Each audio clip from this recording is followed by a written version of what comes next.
मुंबईहून गारगोटीकडे येत असलेली एर्टिगा कार क्रमांक MH47BZ4296 आज पहाटे 4 वाजण्याच्या सुमाराला शेळेवाडीजवळ चालकाचा ताबा सुटल्यानं रस्त्यालगतच्या ओढ्यात कोसळली। या अपघातात वाहनातील 6 जण सुखरूप बचावले आहेत। कोणालाही गंभीर दुखापत अथवा जीवितहानी झालेली नाही। मुंबईहून गारगोटीकडे येत असलेली एर्टिगा कार पहाटे 4 वाजण्याच्या सुमाराला शेळेवाडीजवळ चालकाचा ताबा सुटल्यानं रस्त्यालगतच्या ओढ्यात कोसळली। या अपघातात वाहनातील 6 जण सुखरूप बचावले आहेत। कोणालाही गंभीर दुखापत अथवा जीवितहानी झालेली नाही।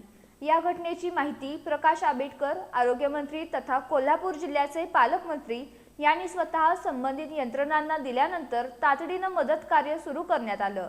अपघातग्रस्त वाहनात चालक अब्दुल कुरेशी यांच्यासह नेहा मांडवकर, प्रदीप मांडवकर, दिनकर मांडवकर, शकुंतला मांडवकर आणि अमित राजे मांडवकर असे एकूण 6 जण प्रवास करत होते। या घटनेची माहिती मिळताच स्थानिक नागरिकांनी तत्परता दाखवत सर्व प्रवाशांना सुरक्षितपणे वाहनाबाहेर काढलं।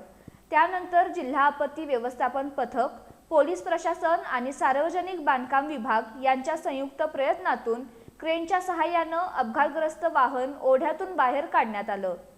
दरम्यान पालकमंत्री प्रकाश आंबेडकर यांनी स्वतः घटनास्थळी उपस्थित राहून मदत कार्याचा आढावा घेत संबंधित यंत्रणांना आवश्यक सूचना आणि मार्गदर्शन केलं। स्थानिक नागरिक आणि प्रशासनाच्या वेळेवर झालेल्या मदतीमुळे मोठी दुर्घटना टळण्याची भावना व्यक्त होतीये।